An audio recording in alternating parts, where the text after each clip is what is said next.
আসসালামু আলাইকুম। আজকে আমরা আইসিটির প্রথম অধ্যায় নিয়ে আলোচনা করব। HSC suggestion 2026। আপনাদের জুলাই 2 তারিখ পরীক্ষা, এই জন্য আপনাদের জন্য নিয়ে এসেছি on short suggestion HSC ICT অধ্যায় 1। সো আমরা কথা না বলে ক্লাসে যাই। আপনাদের প্রথমে আছে 5 স্টার টপিক, ঠিক আছে? 5 স্টার টপিকে আমি লিখেছি আমাদের প্রথমে আছে বায়োমেট্রিক্স।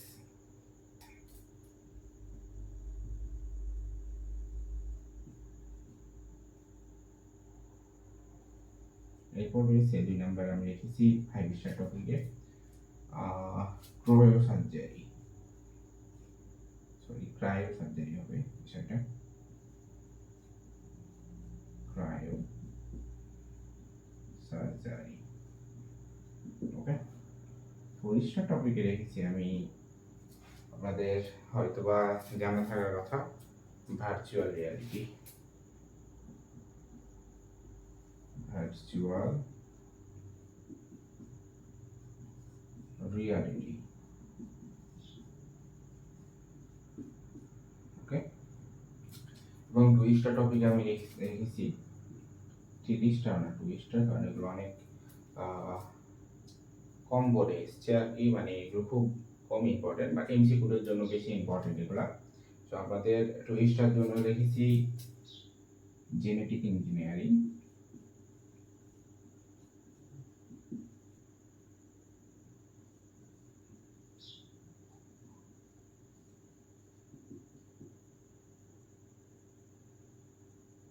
আর 2 স্টারের মধ্যে রেখেছি ন্যানো টেকনোলজি, জেনেটিক্স ইঞ্জিনিয়ারিং এবং ন্যানো টেকনোলজি, ঠিক আছে?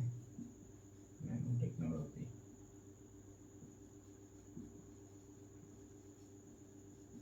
অ্যান্ড 3 স্টার টপিকের মধ্যে ধরতে পারেন আপনারা একটা বিষয়, সেটা রোবোটিক্স।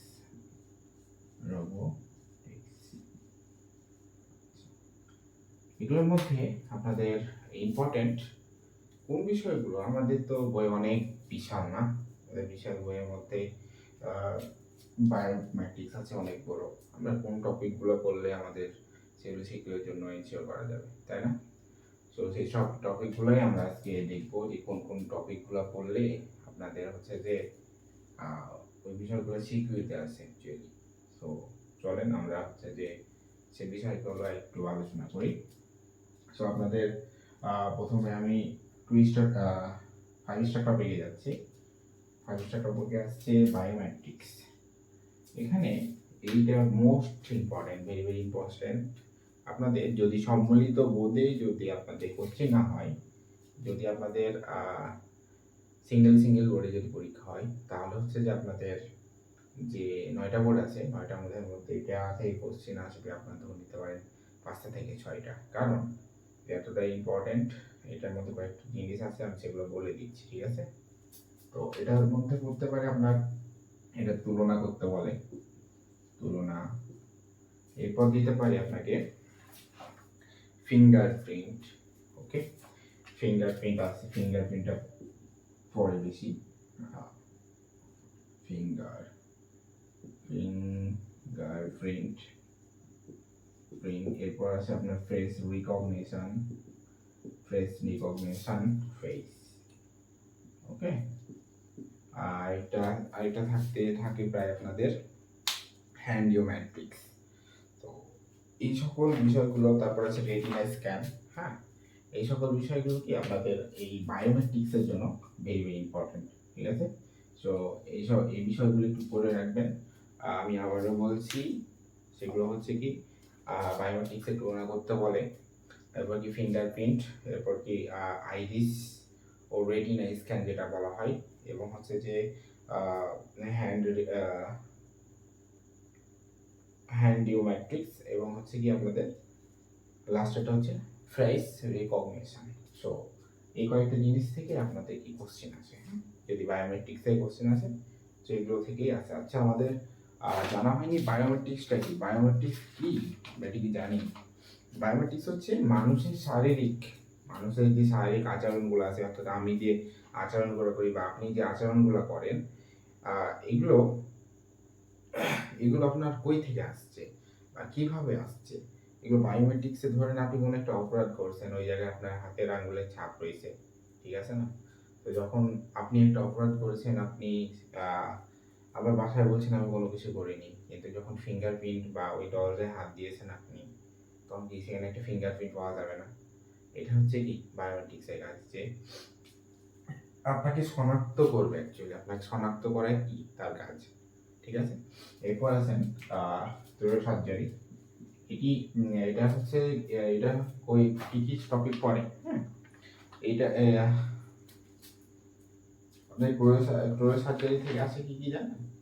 এটা কৌশল কৌশল এবং ব্যবহার, হ্যাঁ, ব্যবহার এই দুটোই বেশি আসে। এবং থ্রোট সার্জারি কাজ কি, থ্রোট সার্জারি কৌশল, এগুলো যদি আপনারা সকল বেসিক এবং এ টু জেড পয়েন্ট আকারে লেখা কিভাবে লিখবো, এগুলো যদি আপনার নিতে চান তাহলে কমেন্ট করবেন, ইনশাআল্লাহ বলে দিব। এবার আসেন হচ্ছে ক্রয় সার্জারি কি। আর ক্রয় সার্জারি হচ্ছে এমন একটি চিকিৎসা কি, একটি চিকিৎসা পদ্ধতি, তাই কি ক্রয় সার্জারি কি একটা চিকিৎসা পদ্ধতি, যেখানে অত্যন্ত ঠান্ডা, অর্থাৎ দেখবেন আইসিইউতে যাতে নিয়ে যাওয়া হয় সেটা কিন্তু অনেক শীতল, ঠিক আছে না? তো একবারে 0 ডিগ্রি সেলসিয়াস থেকে একটি নাইট্রোজেন জনিত তরল পদার্থ এর মধ্যে ব্যবহার করা থাকে, ঠিক আছে? এই সার্জারি যখন করা হয়, এটি কোথায়, এটা যে শুধু যে অসুস্থ কোষটা, অর্থাৎ আপনার ধরেন এটা একটা আপনি ধরেন মানুষ, হ্যাঁ, এটা একটা মানুষ ধরেন আপনি, ঠিক আছে? তো আপনার এই জায়গাগুলোতে মানে এখানে একটা মানে হচ্ছে কি হয়েছে, অ্যালার্জি বলে না, ধরেন এখানে একটা ক্যান্সার হয়েছে, এখানে একটা ক্যান্সার হয়েছে সাপোজ। সো এই ক্যান্সারগুলোকে আপনার ধ্বংস করার জন্য বা এই অসুস্থ টিস্যুগুলোকে ধ্বংস করার জন্য আপনার ক্রয় সার্জারি করা লাগে, ঠিক আছে? ক্রয় সার্জারি কি বুঝতে পারছেন? এবার আছে আমাদের ভার্চুয়াল রিয়ালিটি, যেটা আমি 40টা টপিকে রাখছি। ভার্চুয়াল রিয়ালিটির কি আসলে, এটা কি জানেন আপনারা? ভার্চুয়াল রিয়ালিটি হচ্ছে, আমি সাপোজ ঘুমাইছিলাম, ঘুমাইয়া থাকতে থাকতে আমি হচ্ছে কি একটা স্বপ্ন দেখেছিলাম। স্বপ্ন দেখা, যখন আমি স্বপ্নটা দেখছিলাম তখন যে আমি ভেবেছিলাম আমি হচ্ছে যে ঘুমায় আছি, না হচ্ছে এটা আমার আসল হচ্ছে কি নকল হচ্ছে, কি বুঝতে পারছিলাম? আমি কিন্তু পারছিলাম না। তাহলে আমার ভার্চুয়াল রিয়ালিটি হচ্ছে কি, যে আপনি যে জিনিসটা কল্পনায় ভাববেন, অর্থাৎ কল্পনায় ভাবার পর সেটা বাস্তবের রূপ বলতে কি, এ ধরনের যে বসুন্ধরাতে গেমস আছে, তারপর বিভিন্ন দেখেন, সিনেমায় দেখেন, ঠিক আছে না? এগুলো কি এটা বাস্তব আকারে তুলে ধরা হয়, কিন্তু গেলে কাল্পনিক না। যেমন আপনি স্বপ্ন দেখছেন, এটা কি কাল্পনিক না? স্বপ্ন দেখছেন কিন্তু কি সেটা কি বাস্তবে ঘটছে? ঘটছে না। এটাকেই বলা হচ্ছে স্যার, এটাকেই বলা হচ্ছে ভাইয়া ভার্চুয়াল রিয়ালিটি, ঠিক আছে? ভার্চুয়াল রিয়ালিটির ক্ষেত্রে ইম্পর্টেন্ট কোনগুলো হতে পারে? ইম্পর্টেন্ট আছে আপনাদের কৌশল, কৌশল বলতে ব্যবহার, এখানে ভার্চুয়াল ব্যবহার করে এবং এর ইতিবাচক ও নেতিবাচক দিকগুলো বেশি পড়ে, ঠিক আছে? আমাদের 5টা এবং 40টা টপিক শেষ, হ্যাঁ? এখান থেকে আপনাদের 9টা বোর্ডের মধ্যে আমি মনে করি আপনার 9টা বোর্ডে 9টাতেই কমন পেতে পারেন। এই 3টার মধ্যে যে কোনো একটা শিখে এনজয় করতে পারেন। আমার কাছে এটা ধরতে পারেন 100% একটা সিওরিটি না, 99% সিওরিটি ধরতে পারেন, ঠিক আছে? জেনেটিক ইঞ্জিনিয়ারিংটা কি, জীবের ডিএনএ বা জিন পরিবর্তন করার জন্য যে প্রযুক্তিটা ব্যবহার করা হয় সেটাকে বলা হচ্ছে কি জেনেটিক ইঞ্জিনিয়ারিং। এখান থেকে ইম্পর্টেন্ট কি কি টপিক আছে আমাদের, তাই না? আমরা তো প্রত্যেকটাই ইম্পর্টেন্ট টপিক খুঁজলাম, তাহলে এটাই ইম্পর্টেন্ট টপিক। এটা ইম্পর্টেন্ট টপিক হচ্ছে এটা ব্যবহারটা যদি আপনি করে রাখেন, ব্যবহার, তাহলে আপনাদের না, ওকে? শুধু জাস্ট ব্যবহার। এরপর আছে কি ন্যানো টেকনোলজি। ন্যানো টেকনোলজির কাজ কি, এই খুব ক্ষুদ্র কণা উপর কাজ করে নতুন প্রযুক্তি তৈরি করে, অর্থাৎ যে কোনো একটা ক্ষুদ্র জিনিস থেকে একটা বড় কিছু করে দিল, ঠিক ঠিক আছে না? সাপোজ ধরতে পারেন কলম থেকে তো কোটি কোটি টাকা লেখা হয়, তাই না? এই টাকা থেকে আবার কি হয়, বিভিন্ন ধরনের প্রযুক্তি হয়। তাহলে কি এটা ক্ষুদ্র জিনিস থেকে বড় হচ্ছে না? এটাকে বলা হচ্ছে কি ন্যানো টেকনোলজি। ন্যানো টেকনোলজি এটা আবার হচ্ছে গুরুত্বপূর্ণ পয়েন্ট কি, এটারও ব্যবহার করলে কি আপনি কমন পাবেন। ঠিক আছে, এবার আসছে কি রোবোটিক্স। রোবোটিক্সটা কি, আপনি হেঁটে চলেছেন 50 কিলোমিটার, 50 কিলোমিটার পর কি আপনি কি ক্লান্ত হয়ে গেছে, কিন্তু রোবট হচ্ছে সে 50 না 500 কিলোমিটার হেঁটে চলে গেছে, তারপর সে কি ক্লান্ত হয়নি। এটাই হচ্ছে কি রোবট। আর রোবোটিক্স হচ্ছে এই জিনিসটা যে বানাইছে, যে বিজ্ঞান এবং প্রযুক্তির মাধ্যমে যে জিনিস রোবটটা বানাইছে, এই বানানোর মানে এই তৈরিকৃত বা নিয়ন্ত্রণ করার জন্য যে কাজ করে তাকে বলা হয়, আর সেই প্রতিষ্ঠানকে বলা হয় কি রোবোটিক্স। আর রোবোটিক্সের ইম্পর্টেন্ট পয়েন্ট কোনগুলো হতে পারে আপনাদের জন্য, সেটা রোবোটিক্সের জন্য ইম্পর্টেন্ট পয়েন্ট, এটারও ব্যবহার ক্ষেত্র খুব বেশি ইম্পর্টেন্ট।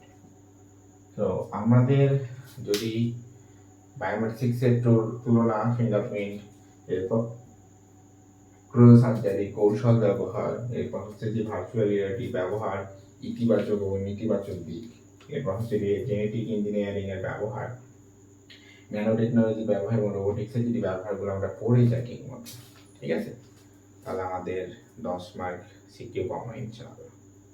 সো আজকের মতো এই পর্যন্ত। আপনাদের সুস্বাস্থ্য কামনা করি, সবাই ভালো থাকবেন, এবং এইচএসসির অনশটে যদি আপনার চ্যাপ্টার 2 লাগে তো অবশ্যই জানাবেন এবং কমেন্ট করবেন, যাতে আমরা পরবর্তী ভিডিও যাচাই দিতে পারি। ঠিক আছে, আল্লাহ।